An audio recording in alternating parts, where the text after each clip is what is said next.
कधी कधी कन्फ्युजन लोकांचं असं होतं की ते कुमारी कंकणाचं उदाहरण दिलंय, साधना एकट्याने बसून करायची. हम्म.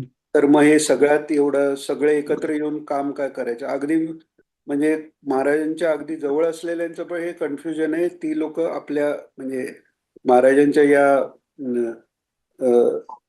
बृहदावतार प्रकटीकरणाच्या कार्यात भाग का घेत नाहीत, की एक तर मला प्रसिद्धी कशाला, किंवा हे बहिर्मुख कार्य आहे, अशा ह्याच्यात राहतात. जर आधीच्या लोकांनी बहिर्मुख कार्य केली नसती तर आपल्याला ज्ञानेश्वरी मिळाली नसती, गीता मिळालेच ते. व्यास महर्षी म्हणाले. आणि आपण काही कार्य करायचंच नाही, महाराजांनी सांगून ठेवलेले, ते फक्त समोर आणायचं. तर हा मुख्य जो गोंधळ असतो, तर भजन आहे, कीर्तन हम्म. आहे, हम्म. अ, किंवा श्रवण जो आहे, हम्म. हे एकत्र करण्याच्या गोष्टी आहेत. आणि बरोबर. ध्यान आहे, धारणा आहे, जप आहे, ह्या एकांतात करण्याच्या गोष्टी आहेत. त्यामुळे काय हा विवेक आला पाहिजे. नसत्या ठिकाणी वैराग्य, महाराज म्हणालेत ना, आपल्याला ज्ञानाचंच वैराग्य आलंय. तसं व्यवहारात आपण ऑफिसला जाऊ, तिथे 10 माणसांची बोलू, तेव्हा तुमची बहिर्मुख वृत्ती होत नाही का? हो. मात्र महाराजांचं कार्य करताना मात्र ती बहिर्मुख वृत्ती आहे. किंवा समजा एक 10 लोकांसमोर, 50 लोकांसमोर आपण बोलायला जातो, तेव्हा तो अहंकार नाही का, की या 50च्या पेक्षा मला जास्त समजतं. पण मग महाराजांचं सांगताना तो कसा अहंकार धरता येईल? कारण महाराजांचं सांगताना तर अहंकार धरताच येत नाही, कारण त्यांचं सांगणंच एवढं मोठं आहे की तो, हम्म. त्यांचं सांगणं कोणी जर मनापासून सांगायला लागला तर त्याला ते मला कळतंय किंवा मी सांगतो याचा अहंकार येणंच शक्य नाही. जसं पूर्वी झेरॉक्स मशीन नव्हते, ग्रंथ लिहून काढायचे. तो हम्म. म्हणणार नाही की मला मी मोठा आहे, कारण ज्यांनी जे लिहिलंय त्या ग्रंथात हा. तो लिहितोय, तो ग्रंथ करणारा इतका मोठा आहे की अहंकार येणंच शक्य नाही. म्हणजे शक्य या आहे. छोट्या छोट्या कन्फ्युजनमुळे ना, मोठ्या मोठ्या सेवेपासून लोक लांब राहतात, आणि मोठी मोठी लोक लांब राहतात. म्हणजे ती काही छोटी हो. लोक नाही आहेत. म्हणजे माझ्यापेक्षा तरी कितीतरी, म्हणजे तो पण जवळची महाराजांची वन काइंड प्रवास वन लाभलेली काइंड लांब राहतात त्याच्यापासून. आणि तो दुसरं म्हणजे अहंकारच झाला ना. माझ्या पुरतं आहे, मी ते लोकांना कशाला सांगू, तो अहंकार अरे तुमच्या पुरतं तो महात्मा आहे, सगळ्या जगाकरता आहे. त्यांनी सांगितलेले स्वतःपुरतं कसं असेल? अर्जुनाने म्हटलं गीता माझ्या पुरची आहे, छापू नका, तर काय काय झालं असतं? नाही. माझ्या अर्जुनम निमित्तिक कृत्वा, महाराजांनी पहिल्याच गीता भाष्याच्या ह्याच्यात सांगितले, अर्जुनाला निमित्त करून सगळ्यांना सांगितलेले आहे. आणि त्याचं चिंतन एकानी करावं, अनेकांनी करावं, सर्वांनी करावं, एवढं सांगितलेलं आहे. आणि परत परत पण का करावं? परत परत हो. त्याच्यात काहीतरी नवीन नवीन सापडत जातात. आता हे गीता भाष्याचं प्रवचन, ज्याचं उदाहरण आपण कित्येक वेळा प्रवचनात, म्हणजे काकांकडनं ऐकलेले, अ, आपण पण कित्येक वेळा ते उदाहरणाचा रेफरन्स घेतो. इतक्या वेळा ते प्रवचन वाचून झाले. सुरुवातीला ते फक्त सायक्लोस्टाईल होते. परत हो. परत परत परत 1000 वेळा वाचून झालं असेल गीता भाषेचं प्रवचन. पण परवा मधुदादा आलेला तेव्हा ते चेक करायचं हे यांनी, त्यांनी त्याला कुठे कुठे मध्ये आवाज कळत नव्हता, तर ते मी ऐकून करेक्शन सांगत असताना त्याच्यात एक वाक्य आलं, रोज तरी गीता आणि आपल्या इष्टदेवतेचे सहस्रनाम याचा थोडा तरी अभ्यास झाला पाहिजे. हा. आता इतक्या वर्षात ते वाक्य कसं स्ट्राईक नाही झालं, याला काही उत्तर नाही. उत्तर नाही. तर बरोबर. ही गोष्ट आहे की आपल्याला सगळं समजलं असं कधीच नसतं. नाही. प्रवचन झालं वाचून, आता परत कशाला वाचायचं असं नाहीच आहे. नाहीच. एकतरी ओवी अनुभवावी, हे जसं आहे तसं त्यातलं एखादं वाक्य घेऊन सुद्धा कल्याण होईल. आपली तेवढी तयारी नाही, त्यामुळे थोडा वेळ लागतोय. पण होईल हे नक्की. होईल ते त्यांच्याच शब्दांनी होईल. आणि आपण मागे म्हटल्याप्रमाणे प्रत्येक संतांची जी करायची पद्धती आहे, हम्म. त्याप्रमाणे त्यांची शिष्य मंडळी आहेत. म्हणजे त्यांच्या शिष्य मंडळीकडनं ते अपेक्षित आहे. बरोबर. ज्ञानेश्वर माऊलींच्या समोर पुस्तकांचीच दुकानं आहेत. आत्ता आत्ता त्यांनी काही त्यांच्या योजनेप्रमाणे पुस्तकांच्या दुकानांना वेगळं वगैरे केलं असेल, पण 4-5 वर्षापूर्वी सगळी 90% दुकानं पुस्तकाची, उरलेल्या 10 दुकानात पण पुस्तकं प्लस पूजेचं साहित्य असं सगळं होतं. कुठेही न मिळणारा ग्रंथ तिथे मिळतो. कारण ती माऊलींची परंपरा आहे आणि ते भक्त नाहीत कोणी म्हणूच शकणार नाही. हिंमतच नाहीये कोणाची भक्त नाहीत म्हणणार. तसं महाराजांचं आहे. तर एवढं जे सांगून ठेवलंय ते तो मार्ग दाखवून ठेवलेला आहे. महाराज जे ज्ञानेश्वर माऊलींबद्दल म्हणतात की काय म्हणे लोक म्हणतात ज्ञानेश्वर महाराज 19 वर्षच राहिले, अजून राहिले असते तर त्यांना अजून लोकांचं कल्याण करा. पण म्हणे त्यांनी तेवढ्या वयात जे काही करून ठेवलंय त्याचा तरी अभ्यास आपण कुठे केलाय, तो पूर्ण करा, मग त्यांना तक्रार करा अरे तुम्ही अजून सांगायला पाहिजे. ज्ञानेश्वरी हा एकच भाग आहे. ज्ञानेश्वरी अजून आपण समजावून घेतली नाही. ज्ञानेश्वरीच्या पुढे अमृतानुभव तर तो अशा लेवलचा आहे की त्याच्या पहिल्यांदा आत्मसात करणं पुढचं पहिल्यांदा त्याचा अर्थ कळणं पण फार कठीण आहे. एवढं सगळं आहे आणि त्याच लेवलची महाराजांची पुस्तकं आहेत. ही प्रवचनं त्यांनी सोप्या भाषेत सांगितले. तुम्ही जिथे आहात तिथपासून वर न्यायला ती सोप्या भाषेत आहेत. पण त्याच्याबरोबर जसे जसे तुम्ही वर जाल तसे तसे त्यातले आतले अजून अजून अर्थ उलगडत जातात. त्यामुळे पारायण करावी असं आहे ते. पोथीचं पारायण करतात तशी याची पारायण झाली पाहिजे. तेव्हा कुठे थोडस आपल्याला समजायला लागेल यातलं. एक विचारायचं आणखी सामूहिक साधना करतात ते योग्य का आपण एकटं बसणं योग्य, हे कसं काय महाराजांचं काही होतं काय होतं? याच्यात कसं आहे, महाराज या सामुदायिक साधनेच्या दृष्टीने महाराजांनी खूप अलिप्ततेची भूमिका घेतलेली आहे. अच्छा. त्यांनी कधीही सामुदायिक साधना असं स्वतः घेतलेल्या नाहीयेत. एक्सेप्शन म्हणजे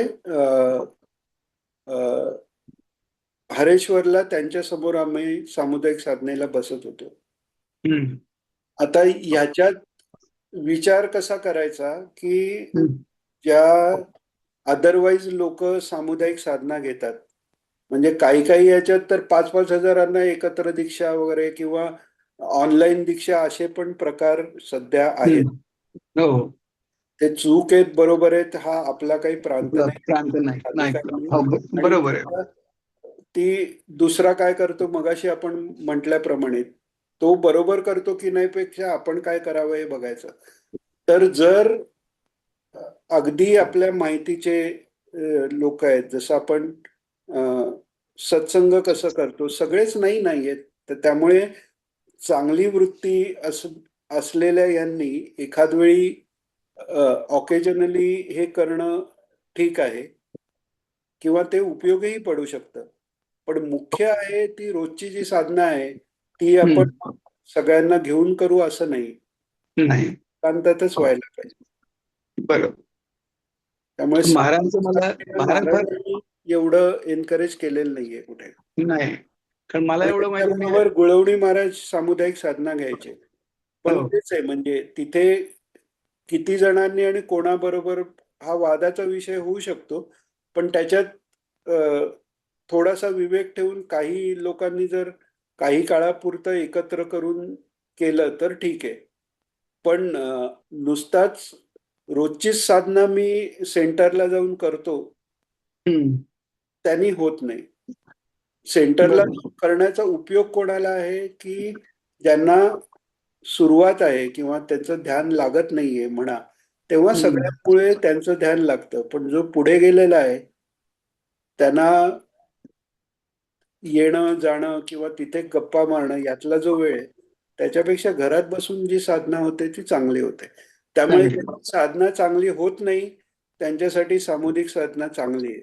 पण ज्यांची साधना चांगली होते त्यांनी लक्षात घ्यावं की आपली आपण आपल्यापुरती करावी. बरं. ही प्रकट करू नयेत कोणाबरोबर, पण तसंच जर म्हणजे ती अर्थात हा जाणीवेचा भाग आहे.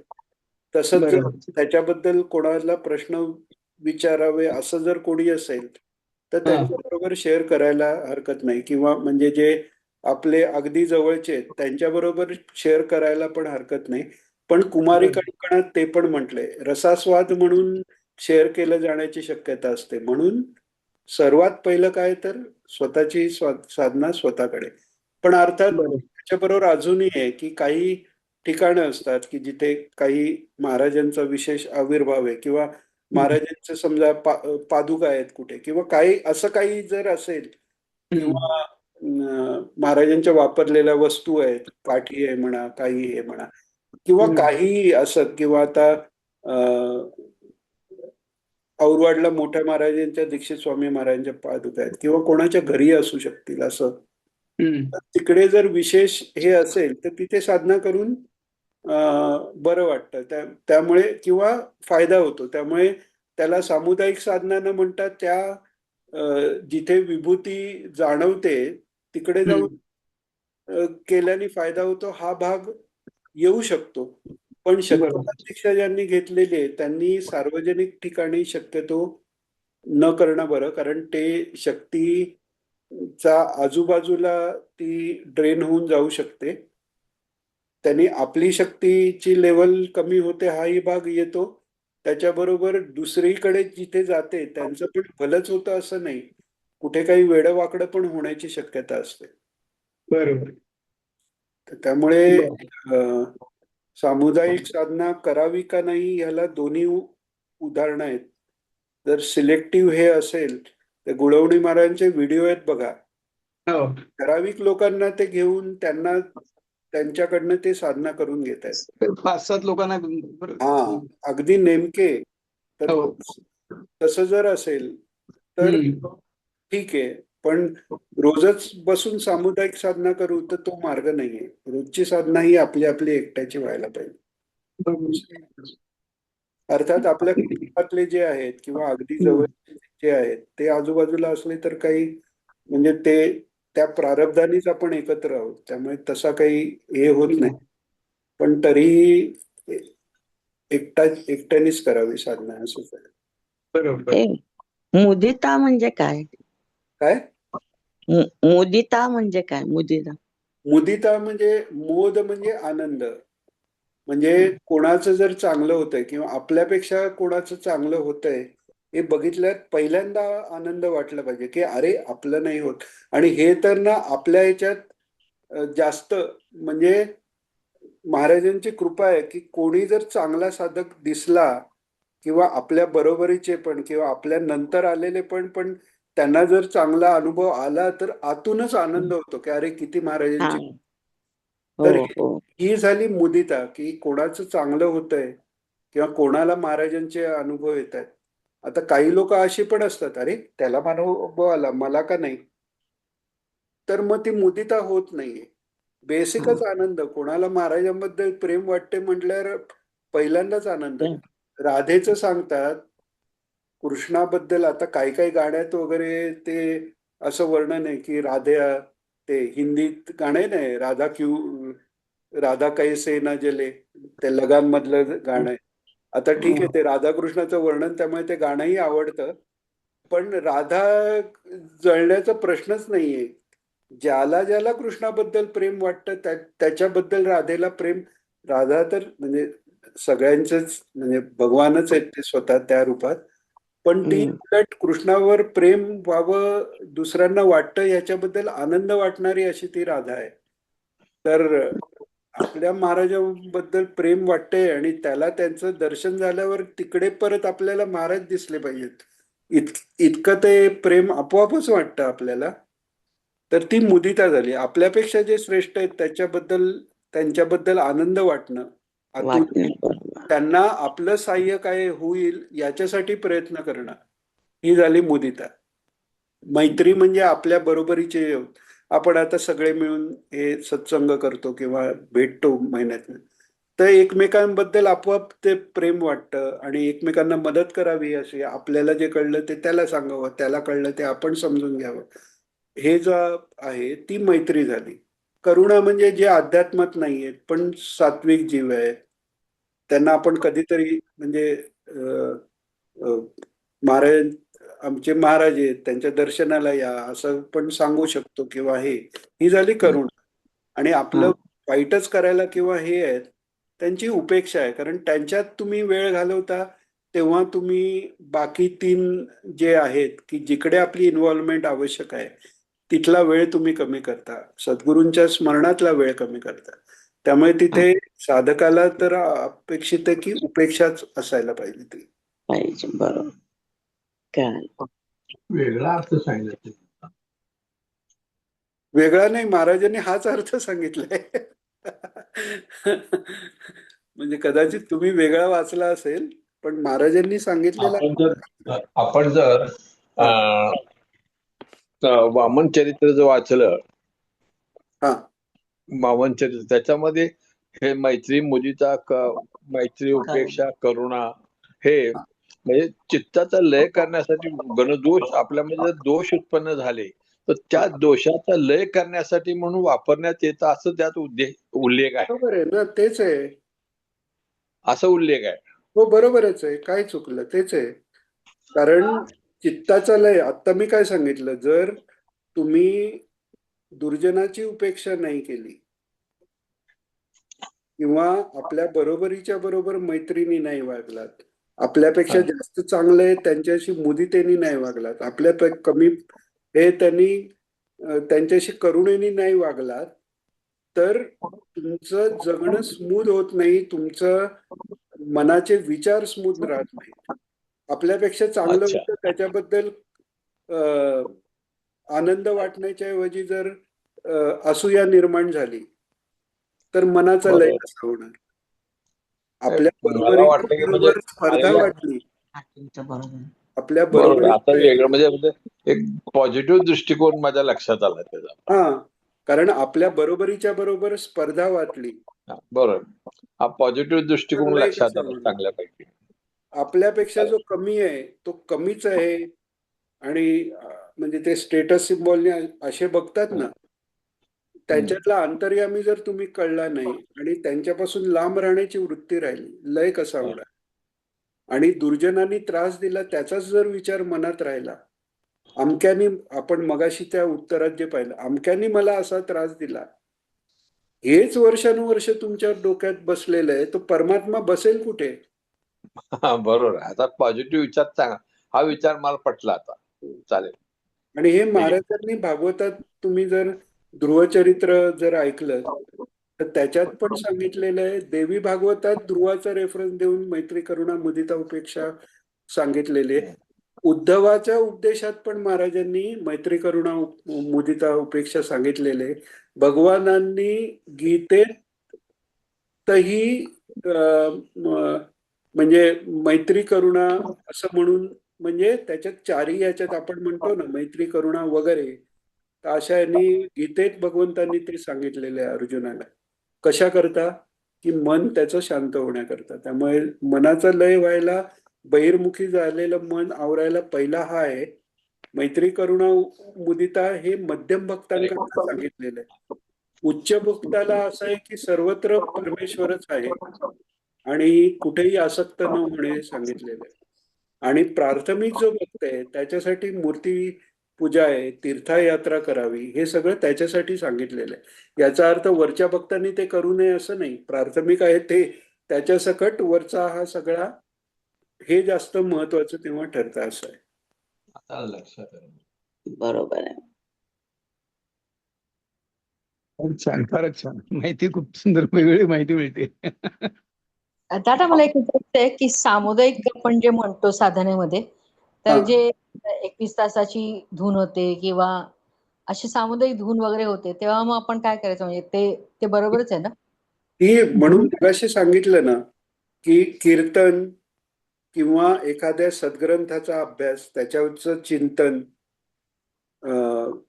भजन किंवा भागवत कथा वगैरे, कथाश्रवण, उत्सव एखादा आहे, महाराजांचा उत्सव आहे किंवा हे सगळे, हे सामुदायिक रीतीने करण्याच्या गोष्टी त्या जास्तीत जास्त कराव्यात. प्रत्येक उत्सवाला महत्व आहे. टिळकांनी जो गणेश उत्सव आणला तो का, ती सात्विकता सगळीकडे एकत्र येते. आपण जालन्याला का जातो?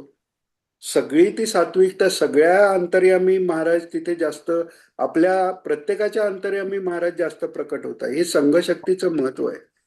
इथे साधना म्हणजे कोणती जो ध्यानाभ्यास आहे ती साधना, जी आंतरिक साधना आहे ती एकट्याने करावी. आपण चक्री पारायण करतो, नामस्मरण चक्री करतो किंवा 21 तास नामस्मरण करतो. चक्री साधना नसते ना, 1 तास तू साधना कर, दुसऱ्या तास. त्यामुळे नाही. ती साधना जेव्हा म्हणतोय तेव्हा ती साधना न म्हणता आपली शक्तिपात दीक्षेनी जी मिळालेली जी साधना आहे ती एकांतात करणं आवश्यक आहे. किंवा मग अगदी सिलेक्टिव्ह ग्रुप आहे की त्यांना अधिकारी गुरुकडनं साधना प्राप्त झालेली आहे आणि तिथे अधिकारी व्यक्ती मार्गदर्शन करायला आहे किंवा ती तिकडे काहीतरी असं आहे की ज्यांनी अधिकारी व्यक्ती. गोंदवलेला समाधीवर पण आपण ते मंत्र घेतात, हो की नाही. तर जर तिकडे तसं जर असेल तर तिकडे बसून साधना करायला हरकत नाही. जालन्याला तळघर तेवढ्या करताच बनवलेलं आहे की महाराज समोर आहेत. पण तेच आहे की सामुदायिक साधना करताना ज्याला दीक्षा झालेली नाहीये ते तिकडे येऊन उपयोग नाही. हे सगळे येतात. त्यामुळे तो याच्यात कसं आहे की जास्त महत्व आपल्या रोजच्या साधनेला आहे. आणि सामुदायिक साधना कोणाला उपयोगी पडते की ज्याचं काहीतरी कुठे अडकलेलं आहे, तर एवढं सगळं आहे, त्यांनी पुढे जाण्यासाठी ती उपयोगही पडते. पण ते पुढे जाण्यासाठी ही ती इतकी थिन लाईन आहे. त्या ऑकेजनली जर साधना असेल, 4-5 जण एकत्र येऊन केली म्हणा, किंवा आपल्याला माहिती आहे की मैत्री, करुणा, मुदिता, उपेक्षामध्ये त्या मैत्रीच्या लेवलचं आहे, तर कधीतरी केले तर चांगलं आहे. पण रोजचीच बैठक मी 10 जणात जाऊन करीन तर तसं नाहीये. ती एकांतात, खरी साधना ही एकांतात आहे. कारण तुम्हाला बऱ्याच जण हे घालवून एकापर्यंत पोचायचंय ना. त्यामुळे तुम्ही आणि तुमचे सद्गुरू किंवा तिथे मी पण नाही, आपण सरेंडर करतो साधनेत आणि त्या कुंडलिनी जगन्मातेला, गुरुला प्रार्थना करून सगळं सोपवून देतो. त्यामुळे तिथे कोण असण्याची तशी आवश्यकताही नाहीये. महाराज तिकडे संकल्प करतात आणि इकडे आपल्याला दीक्षा होते की नाही. मग त्यांची दीक्षा देऊन त्यांनी सोडून दिलेलं नाहीये आपल्याला. त्यामुळे जिथे बसू तिथे अनुभव देणारी आपली साधना आहे शक्तिपात. तर त्यामुळे डिपेंडन्सीचा विचार करायचा. सामुदायिक साधनेवर डिपेंड व्हायची गरज नाहीये. आपल्याला बसल्याच ठिकाणी साधना मिळते. मग सामुदायिक साधना चांगली का वाईट, तर तो ग्रुप जर चांगला असेल किंवा ते ठिकाण जर असं असेल की महाराजांच्या तिथे काही अस्तित्व काही रूपात आहे, तर तिथे एकत्र येऊन साधना करणं चांगलं आहे. पण त्या वाचूनही अडणार नाही, कारण ही स्वयंभू साधना आहे म्हणून सांगितलेलं आहे महाराजांनी की तो जो अग्नी पेटवलेला आहे तो कार्य करणारच. फक्त होतंय काय, आपण त्याच्यावर ओली लाकडं जर टाकत राहिलो तर तो वेळ लागतोय एवढंच. आणि ओली टाकल्यावर आपल्याला जे आजार होतात ते कशामुळे होतात. कोणीतरी मध्ये मला पण विचारलं, तुला एवढं सगळं काय झालंय. म्हटलं कारण आचरणाची शुद्धी नाहीये, त्यामुळे आजार होतात. नाहीतर एकदा ती कुंडलिनी कार्य करायला लागल्यावर सगळी तुमची शरीराची शुद्धी होऊन जाते. एवढी साधना करू आणि मग ते प्रश्न पण येत नाही की सामुदायिक साधना करावी का न करावी. त्या प्रश्नाच्या पुढे आपण निघून जातो. म्हणजे आता कसं सांगायचं याचं उदाहरण म्हणजे, आता आपले सद्गुरू आहेत तर त्यांच्या समोर साधना करायसारखं भाग्य नाही. त्यामुळे ते सामुदायिक काय, कारण परमात्मा परब्रह्म सगुण रूपात समोर आहे. तो एकटा आपण असो का 1000 जण असो त्यांनी काही फरक पडत नाही. पण अदरवाईज तसं नसेल, फिजिकली समोर नसेल, तर ही काही पथ्य पाळणं आवश्यक आहे एवढंच. आणि तेवढं जर साधना हे झाली तर तुम्ही घरी बसलात काय आणि सामुदायिक साधनेत बसलात काय, जर फरक जाणवत नसेल तर तिथे जाऊन बसायची गरज उरत नाही असं. त्यामुळे प्राथमिक लेवलला किंवा वरच्या लेवलला पण कुठेतरी काहीतरी एक उदाहरण आहे की म्हणजे अनाहताच्या इथे एकाची म्हणजे आपल्या ओळखीचेच आहेत साधक एक, हे अडकलेली आणि मग ते त्या सामुदायिक साधनेत बरोबर तिथेच त्या अधिकारी महात्म्यांनी तिथेच त्या ठिकाणी असं दाबलं त्यामुळे जोरात. आणि गुणवणी महाराज म्हणजे तुम्हाला तर गुणवणी महाराजांचा अनुग्रह आहे. तिकडे तर तेव्हा ते बऱ्याच वेळा व्हायचं ना, ते जाऊन तिकडे त्याला थोपटणं म्हणा किंवा ठराविक यांनी बूस्ट देणं हे व्हायचं. तर तसं आहे ते. हे रोजची साधना मात्र आपण एकट्याने करावी, ती सार्वजनिक जागी करू नये. आणि सद्गुरूंसमोर तर सामुदायिक आणि सामुदायिक नाही हा फरकच राहत नाही, त्यामुळे प्रश्नच येत नाही. बरोबर. हो, चालेल. अजून काही विचारायचंय कोणाला? चालेल, थांबायचं आज. हो, थांबूयात. चालेल. श्री गुरुदेव. गुरुदेव गुरुदेव गुरुदेव दत्त.